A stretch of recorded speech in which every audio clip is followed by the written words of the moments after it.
ilmu. Ada yang tahu apa itu ilmu asbab al-wurud hadis? Apa tuh, Bu? Ilmu asbab al-wurud hadis yaitu sebab munculnya hadis. Asbab hadis berarti sebab munculnya hadis tersebut. Sama dengan jika di Al-Quran itu namanya asbabun nuzul. Asbabun nuzul. Namun yang membedakan adalah di wurud dan di nuzul. Sedang kalau di Al-Quran itu asbabun nuzul yang artinya diturunkan. Sedangkan al-wurud artinya muncul. Kenapa ini dibedakan?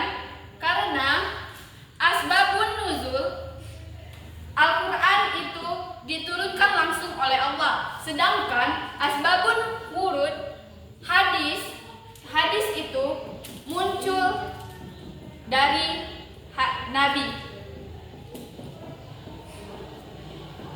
Jadi itu yang membedakan asbabun wurud dan asbabun nuzul. Namun tidak semua hadis adanya asbab al-wurud. Kenapa? Karena asbabun al-wurud di suatu hadis itu muncul apabila hadis tersebut muncul dikarenakan ada sebab tertentu atau ada kejadian tertentu yang mengharuskan Nabi menyatakan hadis tersebut atau juga dari pertanyaan para sahabat.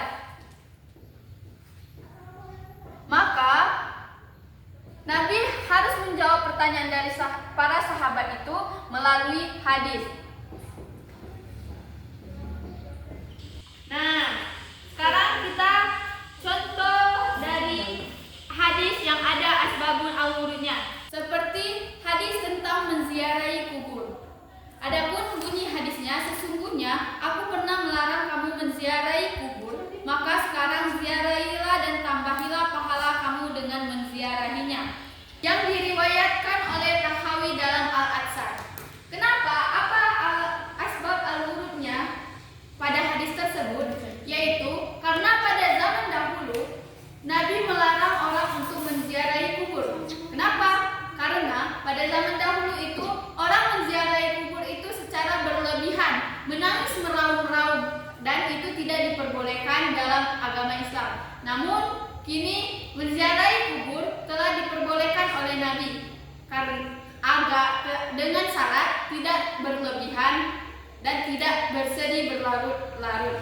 Hanya untuk menjadi pelajaran bahwa setiap manusia pasti kembali ke alam kubur. Nah, maka dari itu menziarahi kubur juga mendapatkan pahala bagi sesama manusia. Apakah ada pertanyaan? Tidak, Bu. Semuanya apakah sudah paham materi kita tentang asbab al-wurud? Paham, Bu. Nah, jika paham, itu saja materi tentang asbab al-wurud. Kita lanjut materi selanjutnya yaitu ilmu al-jar wal ta'dil.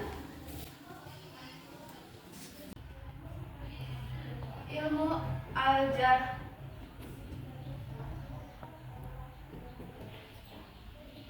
Ilmu al-jar wal ta'dil. Al-jar berasal dari kata jaraha atau jarahi yang artinya cacat. Dari segi bahasa, artinya sifat perawi yang menunjukkan hilangnya sifat adil dan damai pada dirinya. Adapun tarji artinya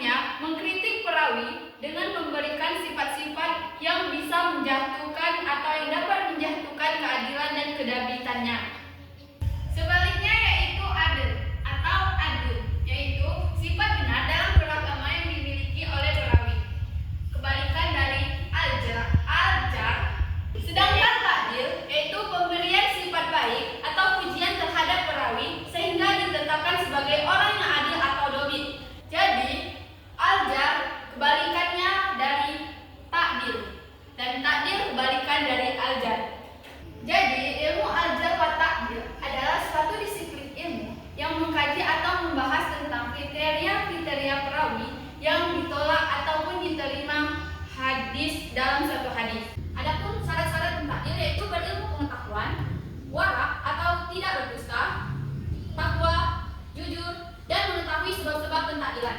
Hukum tingkatan-tingkatan takdir. Untuk 3 tingkatan pertama, orang-orangnya bisa dijadikan sebagai hujjah.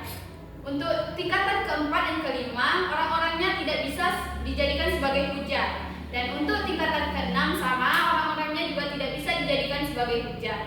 Adapun hukum tingkatan-tingkatan ajar. Untuk 2 tingkatan pertama, hadis yang diriwayatkan oleh orang-orang itu tidak bisa dijadikan sebagai hujjah. Dan untuk 4 tingkatan terakhir, hadis yang diriwayatkan oleh orang-orang itu juga tidak bisa dijadikan sebagai hujjah. Bahkan tidak boleh ditulis dan tidak boleh dijadikan pelajaran. Nah, itulah penjelasan materi tentang ilmu ajar wa ta'dil. Apakah kalian ada yang tidak dimengerti? Mengerti Guru. Cukup sampai di sini pembelajaran tentang ajar wa ta'dil. Semoga kalian semua bisa memahami apa yang Ibu jelaskan. Ya, Guru. Nah, itu saja pertemuan kita pada hari ini. Semoga yang disampaikan bisa dijadikan pembelajaran dan juga bisa bermanfaat untuk kalian ke depannya. Dan jangan lupa untuk dipelajari lagi dan dibaca-baca lagi di rumah. Apabila Ibu ada kesalahan, mohon dimaafkan. Kita akhiri pertemuan kita pada pagi ini. Wassalamualaikum warahmatullahi wabarakatuh.